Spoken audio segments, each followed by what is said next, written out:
the Stark Industry loadouts that are over there. Players will go over, make sure they're hitting up the henchman chest and getting the excess weapons and shields from there. But Dooms is always going to give you better loot than that, and they're up on the high ground and pressuring right away. And let's see if this engagement, this risk, this dip into the cookie jar so early will pay them off. Taking a look at HP, it's all looking the same right now. A lot of exhausted materials are happening in this engagement. Yes, the great thing about Doom's Domain as well, they could dip back into that vault. They could double dip into that, make sure they get all the resources that they need to heal back up. Right now you can see Benji taking a shot right there immediately. Going to make sure he applies that shield. He doesn't want to get knocked, doesn't want to end up in a situation where even one of those rare or uncommon pumps could hit him with a full headshot and knock him down there. So you can see they're just trying to press forward, but we talked about these early fights. If you're not able to kind of wear somebody through right away and they make it hard enough, it can be difficult. However, with the first zone pulling just a little bit to the southeast and Doom still being in play, probably not too worried about it. Savage again trying to trade out shots, but not catching the better side of that, taking just chunk after chunk. 99 chipped through almost the entirety of his shield. It's gonna pop a pair of minis and be forced to back up, but they're being held pretty well right now. I mean, this is what you're seeing. The level of quality of competitors is higher than qualifiers. You're in heats now. These people earn the right to play as well. And that is why you're going to see this tug of war that's happening, this stalemate, this long-lasting battle. And before you know it, someone's going to keep tabs. You're going to take a while. They could go into those VODs and those replay clients and realize, like, yeah, this is a battle that we could kind of third party on. There's another trio coming in. There was another trio coming in right away, and you see as soon as that happens, hit the rift, gone. It kind of reminds me of the old school Oregon Trail. You can't really take all the items. You're going to have to leave some behind because you get encumbered. Now we're going to hop on board here to another fight. We saw Luca pick up an Elim early. They're going to try and get a second here. Not sure if this is a different trio. That's Serenity Akusta going down there to Martine. Some Serenity on Serenity Crime. No peace will be found for either of them. But our Luca trying to find the shot here. Not quite necessarily able to find the player yet. The player doing a relatively efficient tarp to get out. To me, that signals he's low on mats, especially since he's using wood. But the huge burst shot, that's headshot, right back onto Luca. So a little bit of room going. He's saying, hey, I know I have to go, and I have to go right now. Storm is at his back. Doesn't seem like he has any additional heals. Will use the harpoon into the first one. Luca just holding on the other side of the ramp. Teammate will flip it over, and Dezinho will go day by as they'll pick up 3 there. I mean, every time I'm catching somebody into this area of the map, they're always fighting in the storm, and they're going to have to condition that over the 12-game stretch. This is game 2, and you're seeing names in the Elim feed, like I said, crossing swords. And so those are going to happen. You could kind of keep tabs at home and see who's winning those engagements, but for some reason, that Fortilla area, there were people who are kind of landing on Sundown, just end up being very inconsistent. I haven't seen, like, even Xset. You know, I know Xset does really well on the low ground, but it just takes a lot to get there. And now we're seeing some battles happening in the Stark Industry main building. Knight with some nice edits, phases through that ramp, gets a nice hit for a moment here, and now it's a nice box phasing right on in.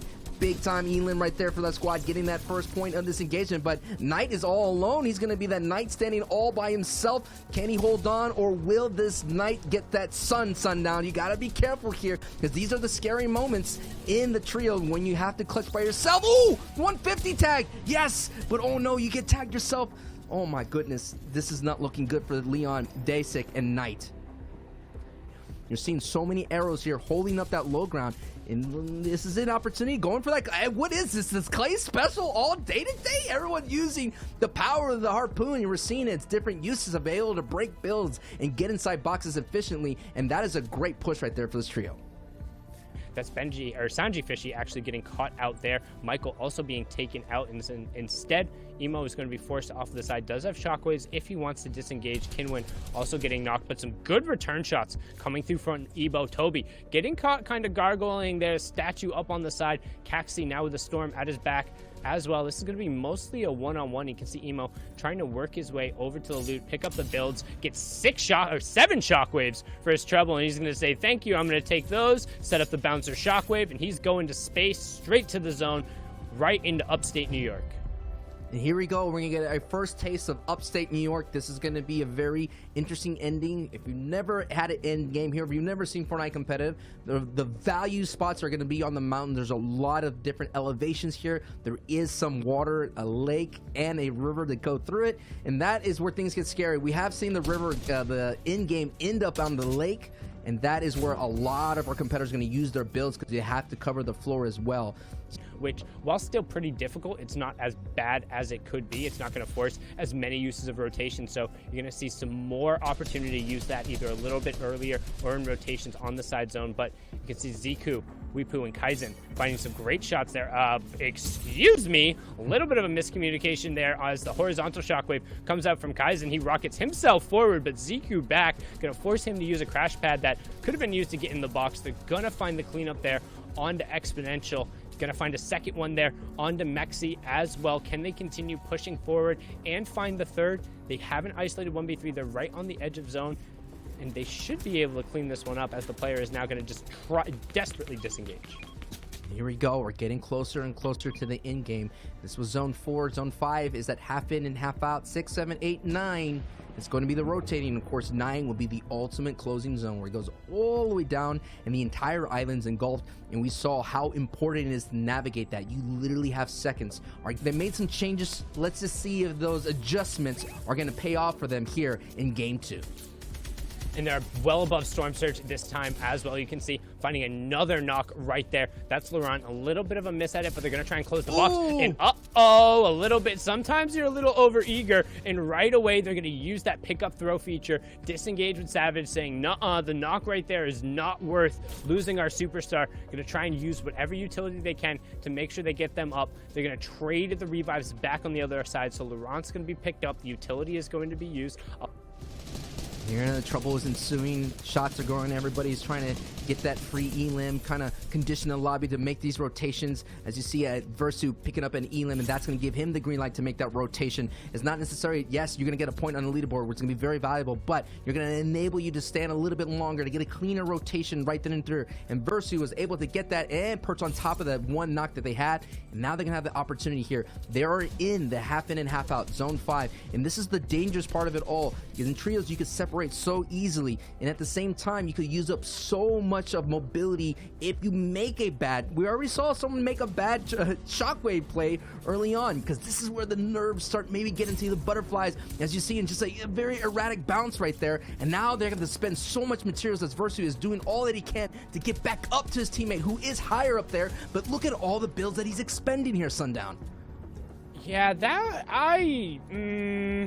I don't know if I agree with it. It's going to end up working out for them as they're going to pick up Tayson, and he's going to get a massive refresher on mats. But if they weren't able to end up picking up that would have not been as worth. The one thing I would note is it got them off of that clustered side of the zone, since everyone was pretty much rotating from the eastern side. If they were on that level and just sitting in brick, it would have been really difficult. However, you can see Mongol and Micho directly under right now. They did have Tayson get taken down just before that, which enabled the team to take height. You have Anas, Thomas HD, and Flick just below them, and you can see the rest of the zone, kind of how they're panning out, who has power positioning. Our high ground trio from last game, Zynie, Flixie trying to get a little bit of a position there. You have the Otterworld duo of Jachu and Paco just underneath with Advise. So a lot of trios who we've seen be able to execute plenty of late game moves to pressure off of high ground. And you can see, boom, right as I called it, Shockwave going up towards that power position, but instead, a little bit of a miss execution from Zestin and Co. As another one will come out, and everyone's moving over because that zone is pulling south and east.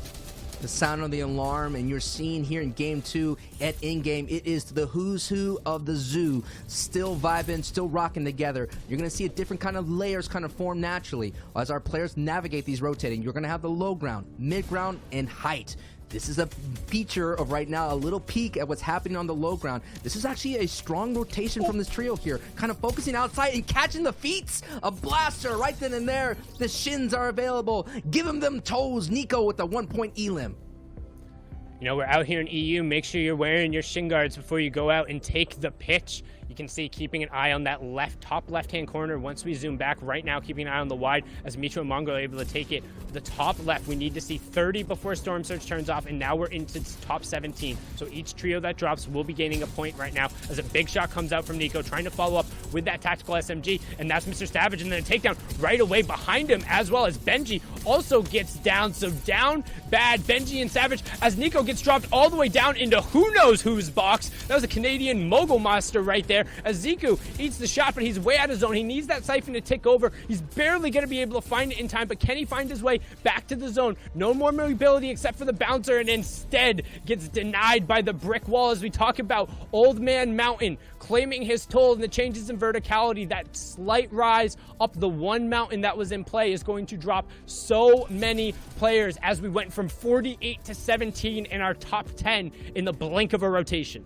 Yeah, and Benji's team only making it into the top 16, so only one placement point doled out. They were only going to walk away from this match with their elim points, and the struggles continue for that. It's only game 2 out of 12, but now we're seeing Thomas and Flick taking height away from Mongrel's trio. Already, that is going to be a great story to unfold as Thomas Flick. I was about to say, Sundown, Mongrel's trio has the advantage here because this is their backyard. This is their drop spot. They know every single sign of elevation, every grid point, but Thomas HC and Flick, you just can't slow that train down.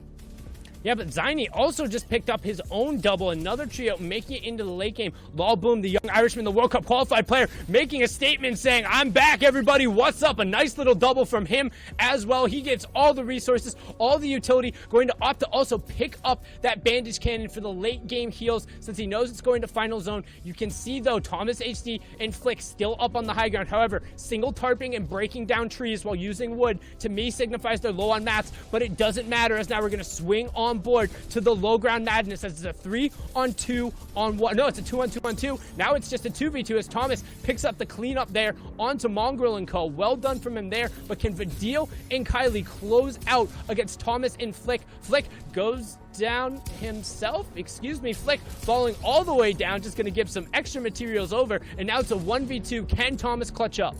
Thomas has clutched in this situation. That 2v1. This is game 2 on the line. Now the stories have flipped. The deal is on height with Kylie, and Thomas is on low. Thomas gets tagged twice for blue, and Thomas gets eliminated from Vidil. Game 2 goes to the Victory Royale winners of Kylie and Flash Roki. Past that, we have the end game where Anas, Thomas, and Flick were on height, and now they are still in first. One Victory Royale, 18 elim, 63 points. These guys got to live out, look behind, and take shots, take elims, take points. Past that, 6th to 10th place